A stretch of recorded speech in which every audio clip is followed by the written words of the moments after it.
tunlai India ram politics chungchang kan thria BJP sarkar hnuaia neat question paper te an leak out ta chuanin thalai beidong tam taka siama atira chuan thalai angin norna kalpuilo ma sela cross party Janata Party ten bulron tumlo ma sela sonamuang chuk malakna atangin hun aron in herdang lam zela kan thu in sonamuang chuk kha norna aron huai hot khan hunger strike aron nei khanin atir bera chuan ladakina state puiting nei be hidan tur tele education thazok system thazok India rama om thena turtana ma ron la kha ania amai ro chu hun local zela nisom ni chuang chong he nu chuan BJP sarkar khanin tiluina in hospital khan han shroi luita ani taka chuan house arrest pon soitai la kan soi sualon chen potam ta ko mome chutiang te ni taka chuan khami Zuzi khanin CJP ganti Cross Janata Party khanin anron choi omta tichuan jantar mantara khan protest te anan oma country data tha chuanin India rama hianin India ram hi democracy ramani mipui thanlal thinte mipui zalna ramani India article som pakwana chuan khatianga mun khada kal khoma pun khom te kha khapani lova phallani amai ro chu ral thuam mangte boina la har satna siama khatiang thil thlen te kha phale ro chu ni ro thung ti kha country datan athwa anga amai ro chu ti lai veka chuan BJP sarkar khan khatianga Cross Party le mi thalai beidong pungkhom te kha ano darnang khanin water gun ten manga han phu kwalvel ti te pokan thria kha thila khanin India ram politics eng tiang chin ngaron soidang lamanga Nepal te angkhianin boina alianzo kan nei angchi te kha kan tong ve themai ngam ti te po ril ro chonin ngai dan omlo theilova chumini rual chuan Mizoram lama po kha boina har satna need exam paper question paper leak awanga lungoilo nalantirin nimin lama te an pungkhoma nimin lama pungkhoma kha chuanin Paul pom lovin college student te zirlaino pangthang thang te an kal khoma supporters an nga khop mai kal khom po an thnema voin jurai somni pathum hianin MZP mizo zirlai polten man han lave amai ro chu beise angin an kal thotok lo ti te hriat lo ni chuta chuanin MZP hi political party anin man na satlu tu ka wang hian zirlai polte po hian beise dan chin hi an nei time ni oti theitur ani party thila sarkarina malak na sanga eptu party ang maya hanin rol changte an nei chota ka hianin zirlai te hi an laga po hian bedong time ni ti theitur te po ani chungde cheng po lo ni ta sela kumsang ni som palia congress sarkar na atlak chan sang khan eruk na alien tham sang te alo thenga 2G spectrum ti te Colgate te communal games eruk na chungchang te wang khan mi puiten congress changkham na kha anon nei chho chu tiang te ni wang chun congress kha in thana khan tlata khati hun laya Narendra Modi Gujarat chief minister lo ni to le Gujarat poina man son pui nia langaron lang chowa kha prime minister tura anon zorowang khanin neso takin BJP kha thantlin anhan ni chowa khati lai khanin BJP te khan ne na khan chang sangkhop maya seat zahni chuang kha an la hem maya chutiangte anilai chung congress ro kha chuanin asi somli ti cho borvel deu chu mai kha somli le pali khan la chhoni khatiang anga change nasa tak thleng kha tun din huna BJP han tal boina he need le exam paper sang low leak out to a question paper low leak out to wangte hianin mi puite apik takin thalai te kan soi fo thina generation z kan ti te hianin andu khoblo na hi anon lan chho tir chuan sangni somni pakwa in thana hianin BJP sarkar hi anam thuk thena kong kha ain hong ve chhomai nga ti te po ngai dana om theia chumi ni rol karil ro lo oma chuan tuna generation z kan ti sanga zakwa somko pasari atanga sangni som pani inkar hawa hi kan nu le pa terual ingen yang silent generation kan ti chobor vel tel baby boomers kan han ti chobor vel anhun laya miro pui tak tak ron chuana ho wakha anon le lu lan ve to mai don em ni oti ngai dan te po alo oma kan shet masakber achuan the greatest generation sangha zakwa pakha tanga sangha zakwa sumnile pasari kha the greatest generation ti an ni a ti chuan the silent generation ti hi sanga ko somni pare tanga sanga ko somli le panga kha lo ni le ati chuan baby boomers ti hi sanga ko somli paru tanga sanga ko somrung le pali inkar kha anlo ni vele bokati chuan generation x gen g kan ti hi sanga ko somruk panga tanga sanga ko somret inkar chau khan ni a millennials kan ti le generation y gen y kan ti te sanga ko somret phata tanga sanga ko som ko le par inkar te kha anni a generation x kan ti gen ji sanga ko som kwa pasari tanga sangni som pani inkar chalai te hianin wifi an alien khop maya kan hrianga nepal rama po gen ji te norna wangin anram sarkar han nem thu kania eruk na te ain nam noi na sat lom wangin politician te khatiang hun kha anron thleng a tun nai mai ania in than te hanom chowa an shroi tu han than thar te kum somnil la tling lawa prime minister nita te le home minister te department sang ministry sang an kol tu te po kum somnga le pani upa pol te poren chhodeu chau mai chutiang din huna chur india hi kan ding ave mai nge moti ngai dan te po oma chuti laia chuan BJP hianin policy aron nei dana zirin tuna an boine ron chin fel an tum dana zir hianin ngong hi a chejong le thajongin aron nei don nei ti hi lo sheta ila ti chuan tuna generation azet kan ti gen g ni lo hian generation alpha gen alpha nom le chu ho chu sangni som pathuma tanga sangni som panga sangni som ni panga kha an ni veta an ni jutlemin an la tuai de uleka vote nei thampon la ni lo de uleka chu mini wangchun heng movement sang ai chun tlem chuanin an tel tho mai theya an protest ve tho mai the mai ro chu ming langsara han soi tura chuanin an la tel lutuk lova kan thre tho wangin india ramaro relna in sang dan le shai manga chuanin supreme court kan ne chu supreme court chief justice trong kam du thui lo wangin Korots Janta Party CJP India lam rema aron piang ta hloya chu party ni aron omte chuan tu political party om sama anzom lowa thalai beidong kalkhom inzom khom in sui khom ani deuh bermaya India rama hiani tianga association din te pol din te po hi phal vek hi alo ni India constitution hianin chu tiang te ni wang chu India rama in pol hi tam em Mizoram po poli atam khop maya oime thalai ang dewa mizo thalai polin kan oma MZP oma MSC wan oma MHEP nom MUP ko ran pol sang khating te kan om noya chu kong lama chuan democracy ram kan ni na te fia tu le tilang chiang tu te alo ni boka chu tiang te kan ni rol chuan in chung kan zalen ne te chu kan mang thiamem kan mang tang kai em ti te po hi in zo tham tak kha atling ve shim shima pol handin ngota sarkar nor nan te emo kan du dana nga thil kan ti na tur ta na pol han siam ngot te po hi thil fu ber le tul ber ani lo chen te po tam tak a mo me ti chuan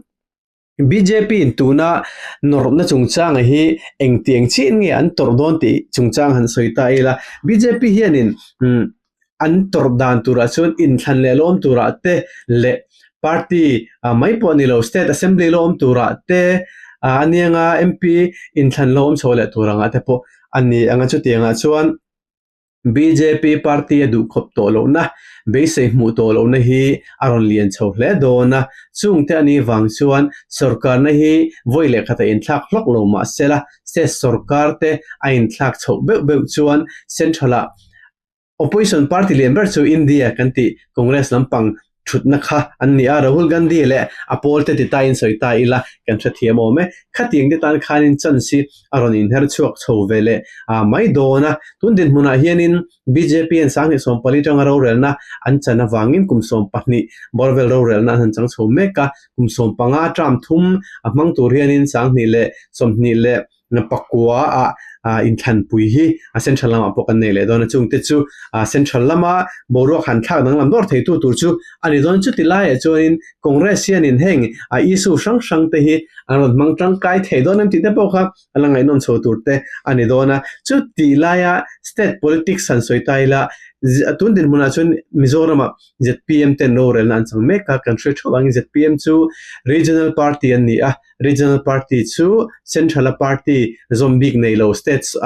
chu kan nei party an khan ni ZPM party chunga po hian ani na taka chuan BJP zomdu le BJP zomdu lo in kar borok te po hi awmani ti khak kan han sha thina chuta chuanin tunang issue ate hianin ZPM hian BJP central lo zom ta sela Mizoram sarkar apo Mizoram state apo hianin ZPM din huna hi ahming vedor thei thawani chu tilai chu an zomdu na member chen khatina zomandu te chen khatina zomandu lo kara an mani party chung an in sri po na hianin heng thil thleng te awang hian thutluk na fel tak an siam thei tura te po han ngai tai le chu sonin a thazonga Mizoram sarkar na kai hroi zel tura din mun thran din theina tur te po aron her chu pui thei tura ngai ta ila chu mi ani role ro chuan MNF thungi chu country dangin centrala NDA BJP lampang zom tu te on tu te khan ni hetiang ani role hianin central issue sang sang hianin MNF takpo hianin thil tam taka hi chuanin an chan vek chung lova an zom vek chung lova tuni su ate po hian ani na taka chuanin MNF tan po hian in than le zel om tor tlenan doni chuanin central NDA kan zom tin soi thin ma sela han au pui chiam chi hi ani lo nge mo ti te po kha ril ru chuanin alo oma ti chuan ZPM kan soeng khan ZPM hianin assembly parliament thutna lam pangbi on lam pangbi kan nei don lova issue basin kan tang don an ti tun din huna hi chuanin issue base tan na tura po BJP tanzonga din mun semi chu ti chi lo top thil tur te po ani in an langa ti chuan tirnam kan soyang khan Mizoram state politics an soizel taila congress tan chun hethil chu dodal nge nge tur khan rawat maya congress tan chun thulom om takhi ani ti khan soita ila konglera ma chuanin indiaram chalaite Mizoram chalaite po kan telanga heng neat exam te hi anina Mizoram te indiaram hong dan tu hi chu tun kumli kumnga mai hen hong don lawa tun tha kumnga kumsom ni chowa aron hong nat dan tu ri chu kan chau doni chutilai chuanin athazonga hong ane the dan tur han soila BJP party ta chun thazong in hong ane then tur tam ta ko ma chuta chuan engtin nge ning kan ti chuan tuna nit question paper on leak out atanga lo nei to sa question lo nei to sa inject link te kha BJP mi le sa ta ni an ru don ti kha achiang ani chu tinga an ru tlat chuanin in than lo ne zel tura attention doctor and loaning attention nurse and loaning attention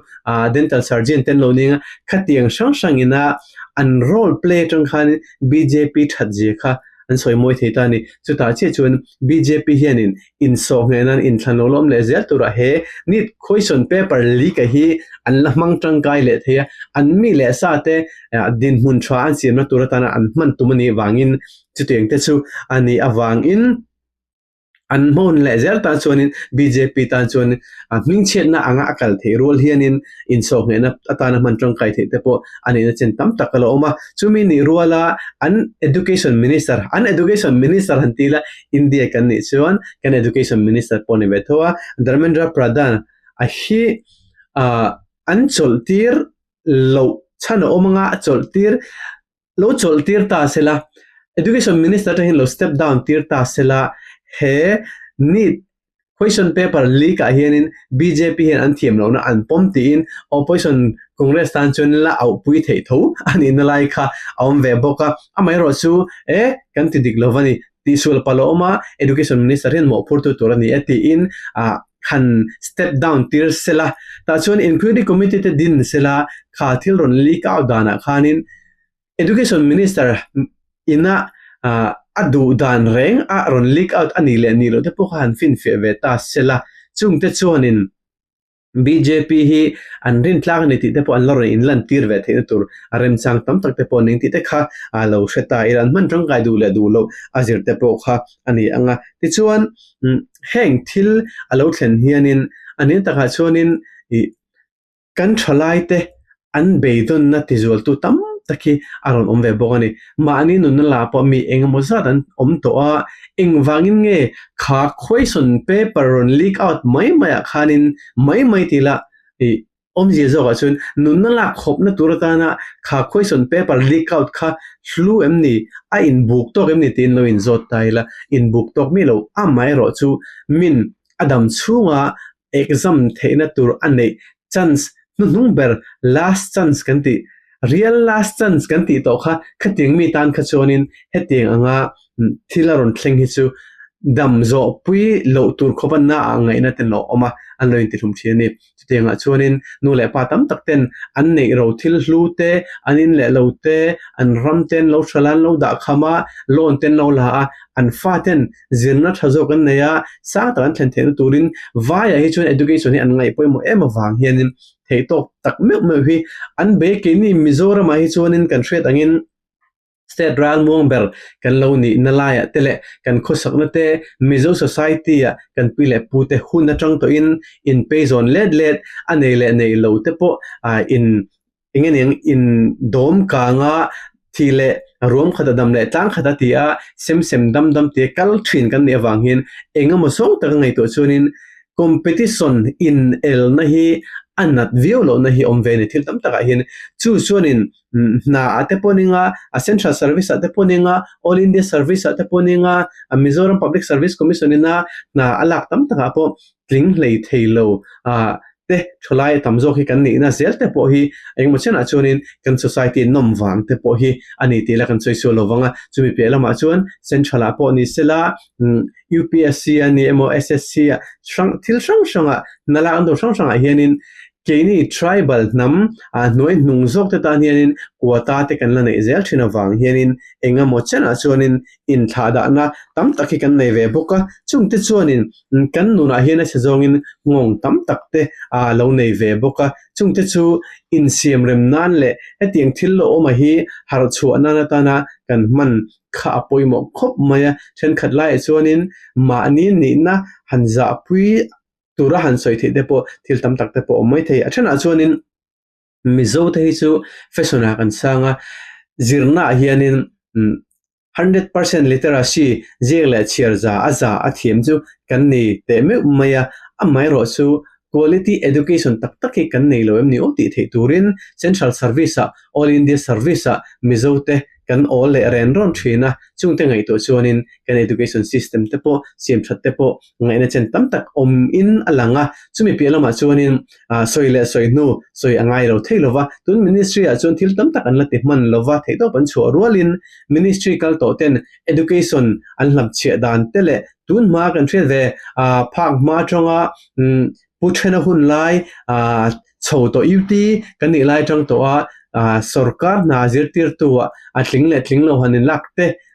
tu nu zel aponinga ministry lem ta thleng po du sak zong te political appoint da na kan hen la thin te le ngeniang advertisement po chulova na felhel ta kan la thin ni Mizoram kan education system po hi ati niam zele ati che je tun ma azirna tha an nei tak ma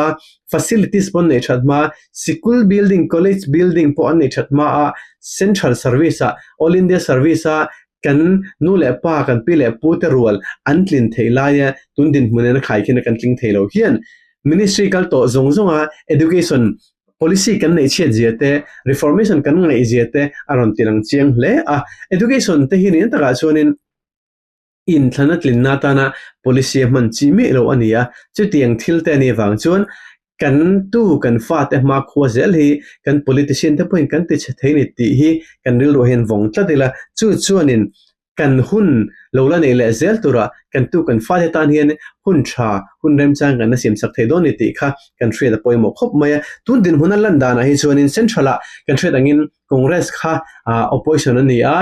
CJP kan ti Cockroach Janta Party ten and hianin an thok ho mai lo mo le ting ai dan de po ol takani chu tiang te ni wang chuan congress hianin mind game hian on khel fudon le in na langa centrala hi chuanin chu tiang ani rol chuan soile soinu BJP hi arin siam rema education kan education minister te an run sik soya an thak dang laman e chuanin engmo chena chuanin mi puiteril ru po hidam vele mai thea kha exam paper leak out awanga an han exam thattir lekha omjani zo kha an exam tir le na huna hon so mi puiteril ru hi chu an thoidam vele the tho boka chu tilai chu an politics game thiam lo ate po ngai ta ila chumi ni rol ro chuan eng mothila lathi charge kan han ti kut kan hin thak chem thin te hi eng amozo tak chuanin mizo mai ponelo kan Indian pui kan vai central India lama kan Indian pui te han tuana sa thin khop mai nuna chan hial ten om thina Mizoram lama te po nimin July ni somni pani le voin July ni somni le pathuma te chuanin an han protest a chunga te po chuanin har satna lian lutuk lo lian lutuk kheng lovin hunten mang thea police te khan no tokin vanor ula khan lo veng chu ti te po kha soi te po kan lo huwa chung te ni wang chuanin Mizoram hi chuanin ham thatna tam ta kan la nei hi kan man tong kai thiam kha apoi mo khop ani ti te po kha atharin shela taila chumi ni rola atom nan kan man du chu kan se sarkar po hin thik top cho zel sela kan thalai ten central na poi mo zo kan tho zel theina tur dan te an finna le an thiam te an theina te mang ze sela education system reformation de po tun aina so kan kalpui box sela chumi ni rol chuan kan NGO chen khati chuan political game hi khel to lovila voini angte tunang issue te hi Mizo Zirlai Pol te Mizo Student Union te theitop chu in awa in che chu huna hianin ngatinge in pola tel om tak thalai te college Zirlai no pangtena an bedong a oina anti culture te bokolin ngai to taula chu tiang te chuanin political party a kanin man tumlo ta wanga NGO thatak tak ramle namtana issue poimo au chok thin te in chuan fum ta a in che da mong ta hi ngai to na tharin man a thale ni te po ta ila engpo chuni sela India hi democracy ramani miova khatianga norte le thil sang te chu athiang tlata chumini wang chuanin kan ti turani tina chen po kanril rom the chumini ro chuan sang tak thing thei turin mizo thalai te in bot sa ila thei top chu ila chu chuanin kan nuna ngong athazongin anei zel dona central eng party po sarkar sela kan thiam wang rengte kan phu wang rengte ya na tha din hun tha kan chan zel theina na kan hun tha nei mang tang kai thu turin kan in somin he isu lo ma hianin he ramina India ramina har sana to meka hianin har chuk taila in siam nam nan hum mang taila tikha kan in somin ni se change tun tumadan chen kan video te khati jong khalone phot ro se hun man nom vek ule